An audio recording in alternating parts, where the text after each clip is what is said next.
Se tem uma coisa que o cinema faz muito bem, é misturar história e ficção de um jeito que deixa a gente grudado na cadeira. Gladiador é um clássico que fez isso muito bem, apesar de algumas derrapadas. Mas será que a sequência Gladiador 2 conseguiu manter esse nível? Te adianto que conseguiu, pelo menos pra mim. Mas, como sempre, a gente tem algumas outras coisas para conversar sobre ele. Então, segura aí.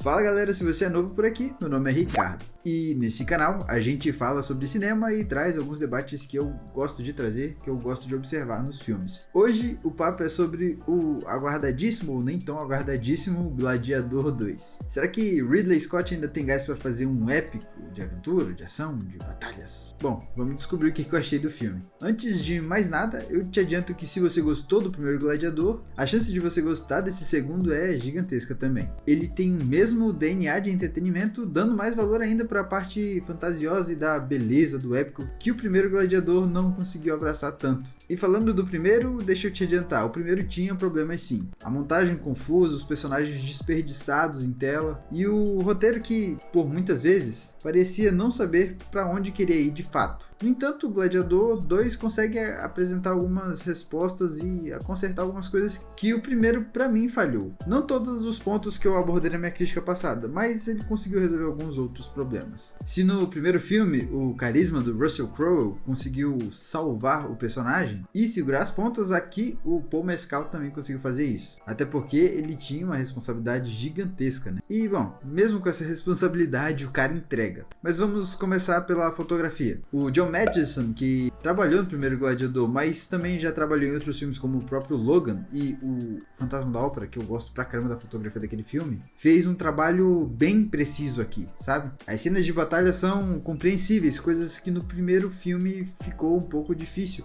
até por conta do que a montagem atrapalhou a fotografia de trabalhar ali. Então ele consegue compor muito bem as suas cenas e fazer com que a sua fotografia seja bem notada e até mesmo elogiada. Agora, sobre a edição e montagem, bom, aí a coisa complica um pouquinho porque já no primeiro filme eu tinha falado sobre como ela picotava demais os filmes e a gente acabava ficando perdido nas cenas de ação principal. Aqui isso não é um problema em si, o problema é que parece que a gente tá vendo os melhores momentos, sabe? Dá pra perceber que tinha muita história pra contar ali. Muitos personagens e arcos que a gente poderia ter acompanhado nessa jornada desse filme. Só que, falando como editor, quando a gente tem muito, mas muito conteúdo mesmo, é bem difícil de trabalhar por conta de saber o que vai colocar. E parece que teve pequenos cortes que fariam um pouco mais de sentido pra história, sabe? Aí, quando a pessoa tá assistindo, ela consegue perceber que teve alguns cortes, e aí o trabalho da edição fica um pouco acentuado e deixando essa sensação de que a gente não viu por completo o que aquela história queria nos contar, sabe? Como eu falei, parece uma versão de melhores momentos dessa história. E bom, não tem um grande problema quanto a isso, mas me incomoda um pouco.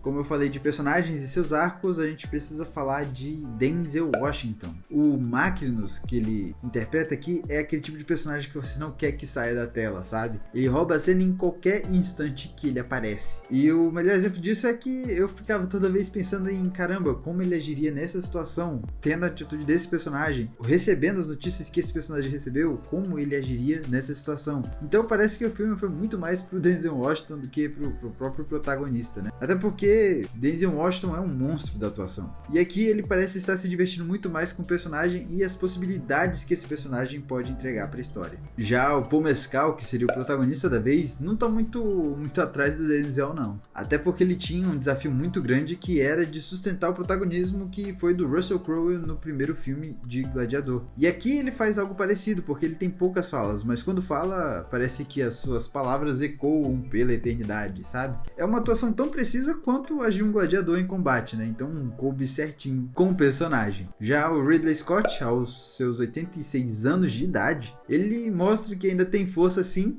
para continuar construindo épicos para o cinema. Ele dá total espaço para a equipe brilhar, como a gente falou da atuação, como a gente falou de fotografia, e ele faz isso sem perder nem um pouquinho a essência do que foi o primeiro Gladiador, sem perder aquilo que fez Gladiador, o primeiro filme, ser um marco para a história do cinema norte-americano. A direção não é revolucionária e cheia de invencionices, mas é sólida, é simples e sólida, e isso faz muita diferença. O problema para mim tá no roteiro de novo. É nele que as coisas ficam um pouco mais complicadas explicadas. Ele tenta explorar um pouco mais os personagens, mas não dá ferramentas o suficiente ou tempo de tela ou situações mesmo para eles brilharem nessas complexidades que eles trazem, sabe? Fica a sensação de que tinha mais história para contar, mais arcos para desenvolver, sabe? O problema é que tudo isso fica pelo caminho, que é uma pena, principalmente que a gente tem personagens e atores tão bons como o Joseph Quinn e também como o Pedro Pascal. A gente vê esses personagens deles perdendo um pouco mais de força por conta do roteiro que não soube dar ferramentas para os atores brilhar ou mesmo construir situações para que esses personagens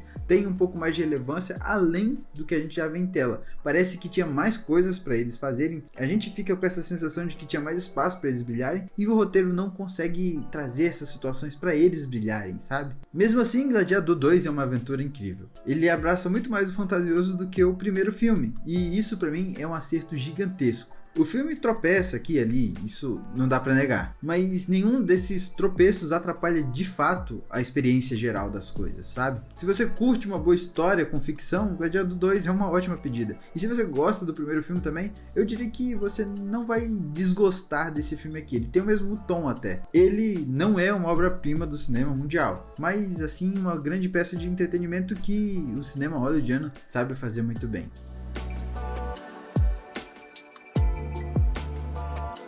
E você, já assistiu? Não assistiu? Tá ansioso para assistir ele? Vou deixar alguns links aqui no primeiro comentário fixado e espero vocês no próximo vídeo, tá bom? Tchau, tchau!